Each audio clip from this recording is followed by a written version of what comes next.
CBN Campinas. Bom, são 10h46, dando sequência ao CBN Campinas. A gente fala sobre o trânsito aqui da cidade com a primeira participação do novo presidente da INDEC, a empresa de desenvolvimento de Campinas, Ayrton Camargo e Silva. Muito bom dia, presidente Ayrton. Bom dia, André. Bom dia aos ouvintes nossos aqui da CBN. Prazer estar com vocês. Só para deixar claro, como são dois apresentadores, né? Aqui é o Flávio Paradela, muito bom dia, daqui a pouco o André participa, mas esse é um problema que a gente tá tendo nesse momento, mas a gente vai resolver. A gente vai resolver ainda. Ayrton, vamos lá falar sobre a INDEC, essa presidência que agora é separada da Secretaria de Transportes. Uma novidade aqui em Campinas, uma novidade até pra gente, porque a gente fica até perdido para saber qual assunto a gente conversa com o secretário de Transportes ou com o presidente da INDEC. Presidente, vamos falar um pouquinho sobre transporte público, que foi uma situação muito problemática durante o primeiro pico da pandemia, com a diminuição de frota. Qual que é a diretriz agora da INDEC para esse setor, para o atendimento desse público nessa nova onda da Covid-19? Bom, Flávio, de fato nós assumimos aqui em janeiro, né, e nós pegamos aí uma situação que, confesso a você, que até nos surpreendeu, que era uma contradição entre uma perda de passageiros transportados diariamente e, em alguns horários, uma lotação excessiva, né? Então, primeiro a gente quis entender o que estava causando isso. Então, de fato, se você olha o sistema como um todo, né, e nós temos 184 linhas em operação, com a pandemia, com o fique em casa, né, com as fases laranjas, depois vermelha, a gente no atacado, vamos dizer assim, no total de passageiros transportados, nós tivemos uma queda muito significativa. Agora, o fato de você ter uma queda significativa não quer dizer que alguns horários você não tivesse um pico de lotação. Então, primeiro a gente quis entender isso aí, e aí rapidamente nós nos debruçamos a analisar essas linhas de maior carregamento, né? Nós pegamos as 20 linhas de maior carregamento do sistema, porque não dá para pegar tudo de uma vez só. Então a gente foi mergulhar aonde estava o problema. Então destacamos esse ranking das 20 linhas mais carregadas e depois nós pegamos as linhas de maior reclamação ao longo do ano passado, né? De março até dezembro. Então foram esses dois conjuntos de linhas que a gente priorizou. Então não necessariamente uma linha que tinha muita reclamação era uma linha de muito carregamento, mas a gente começou a entender que naquela linha havia, por exemplo, um problema que a gente tinha que atacar. Bom, no segundo momento, a gente fez o que nós chamamos aqui, isso foi o mês de fevereiro inteiro, a operação Pé na Calçada. O que foi isso? Nós olhamos a programação operacional de cada uma dessas linhas e criamos ali vários pontos de observação na calçada, ou seja, nos pontos onde passam essas linhas. Eu mesmo fui para a calçada ali na Senador Saraiva com a Glicério, nos horários de pico, estava eu lá, levei o secretário, levei diretores, levei gerentes de operação, e aí a gente começou a ver que entre a programação da linha e o real havia uma diferença, e por isso existiam alguns horários que estavam tendo superlotação. Por exemplo, quebrava um ônibus, né? Quebrava um ônibus e não necessariamente você tinha naquela linha, para aquele horário, um ônibus reserva, que pudesse entrar rapidamente no lugar daquele ônibus que quebrou. Então nós passamos a adotar a frota reserva.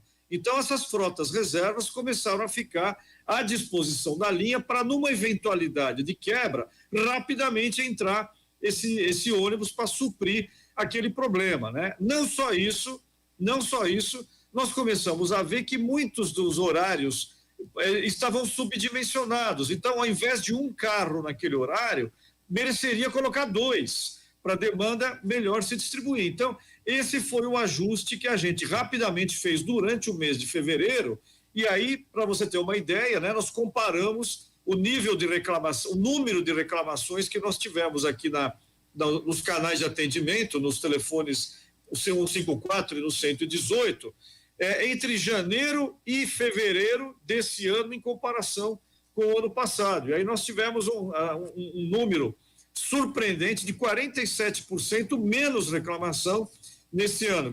O 118 é o telefone da INDEC e 156 é o telefone da prefeitura. A gente analisou esses dois números, o Flávio. Então, assim, rapidamente foram as ações que a gente fez, organizando melhor a estratégia de operação, revendo os horários aonde tinha talvez uma oferta insuficiente e adotando essa estratégia de termos carros reserva para rapidamente entrar no lugar daquele carro quebrado. Então, com isso, a gente entrou no mês de maio, né, com uma situação bem mais governável, bem mais administrável, o que não quer dizer que a gente ainda não tenha tido um ou outro probleminha pontual, porque nesse esquema de fase vermelha, fase laranja, a demanda também passou a se adaptar com outra estratégia, ou o camarada saindo mais cedo, ou saindo mais tarde. Então, a gente entrou no mês de março ainda com pequenas ocorrências de superlotação, mas num número infinitamente menor aquele que nós encontramos em janeiro. Presidente da INDEC, Ayrton Camargo e Silva, é o André aqui, muito prazer em falar com o senhor nesta manhã aqui no CBN Campinas. O transporte coletivo, como a gente fala, transporte coletivo, né? Agora existe também o transporte aglomerado, né? Existe uma diferença entre essas nomenclaturas. Uma vereadora até aqui de Campinas chegou a protocolar um projeto no sentido de querer que os ônibus tivessem até 50% da capacidade, né, máxima dentro aí dos veículos, com bancos isolados, para se evitar aí a aglomeração. A INDEC entende que o transporte ele tem sido coletivo ou, como o senhor já colocou até nessa primeira resposta, buscando evitar aglomerações? Não, o transporte ele tem que oferecer uma condição de conforto e segurança para o seu usuário, né? E quanto menos público você tem na linha, menos pessoas pagam o custo daquela viagem. Então, por outro lado, você tem um grande desafio, quer dizer, cada viagem que um ônibus percorre, ele tem um custo associado a essa viagem, né? Você tem o custo do combustível, o custo do pneu, o custo do salário do motorista, o custo da depreciação do veículo. Então, a gente chama que todo o sistema de transporte coletivo, seja ele sobre trilhos, seja ele sobre pneus, ele tem uma planilha de custo associado. E a tarifa é a fração daquele custo dividida pelo número de passageiros transportados. Então, quanto menos passageiros você tem, menos ingresso de dinheiro você tem no serviço. Então, essa é uma grande discussão que vai assim, até quanto de queda de demanda que o sistema aguenta suportar para manter um nível mínimo de qualidade sem onerar o próprio usuário, porque quem paga a grande parte do custo fixo e do custo operacional é o usuário, né? O que a gente fez rapidamente, né, sem grande investimento que eu digo sem construir vias novas, sem comprar ônibus novos, é usar melhor o recurso disponível. Acho que esse é o desafio que a gente tem como gestor, é saber usar aquilo que a cidade tem. E foi isso que, num primeiro momento, a gente fez, como eu descrevi no bloco anterior. Quer dizer, analisar cirurgicamente, horário por horário, para colocar, quando necessário, mais ônibus nas linhas, né, para evitar justamente essa aglomeração em tempos de pandemia. Mas nós não ficamos nisso só.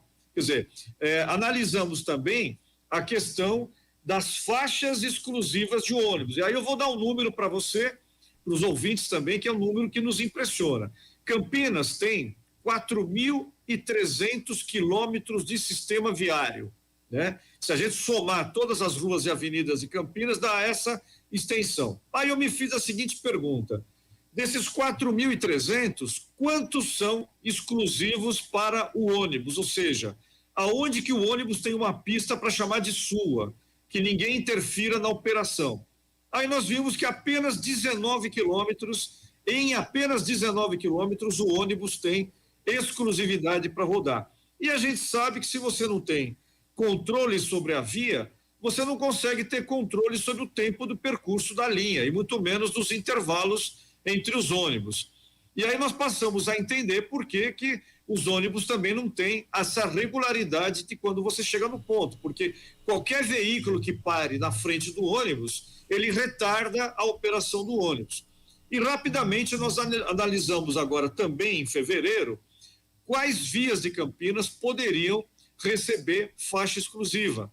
Para quê? Para aumentar o desempenho operacional do ônibus, diminuir o tempo de viagem, e nós elencamos alguma coisa da ordem de 50 quilômetros que teriam, em princípio, condições para a gente aprofundar a análise se elas merecem, se elas podem receber, se transformar em faixa exclusiva, né?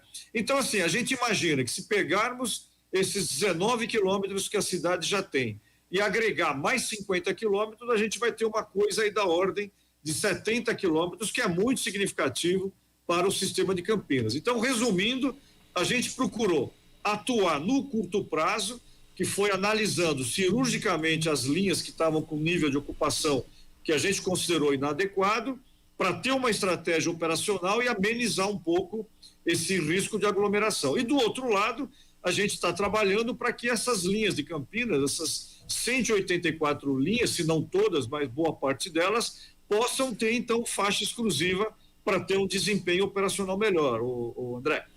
E, presidente Ayrton, outra situação que foi muito e ficou em muita reclamação durante todo o período, né, do prefeito Jonas Donizete, foi o que o nosso ouvinte sempre chamou de indústria da multa.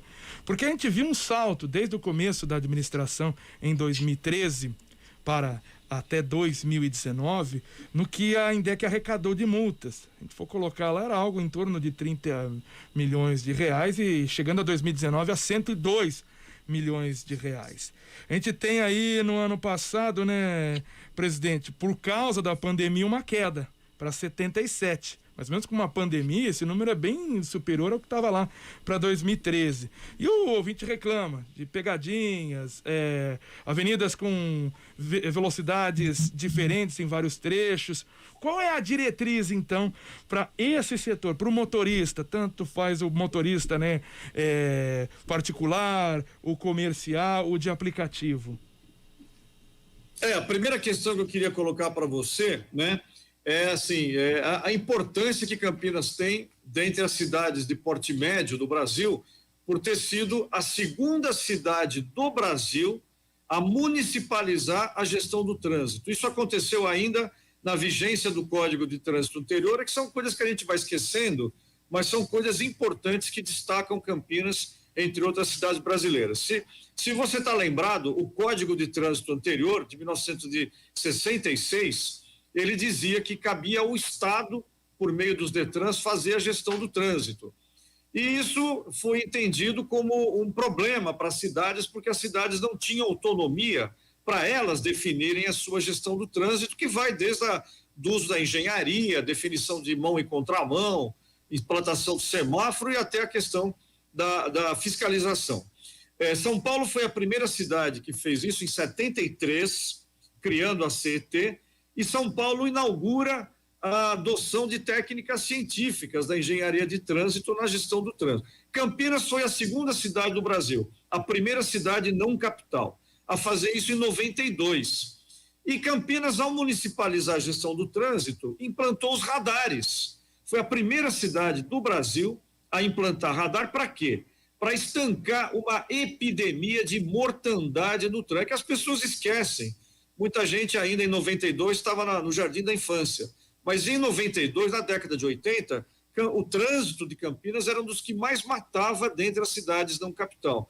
E foi o uso do radar ao fiscalizar, vamos dizer assim, comportamentos irresponsáveis no trânsito, que transformou Campinas numa referência, e a partir da experiência de Campinas, diversas outras cidades do Brasil municipalizaram o trânsito, já com a vigência do novo código. Se eu não estou enganado, o novo código é de 98, né? E com isso, a gente pode dizer que a epidemia de acidentalidade no trânsito despencou com isso. Agora eu queria dizer outra coisa, o radar, ele é simplesmente uma máquina de fotografia de um comportamento sobre o viário.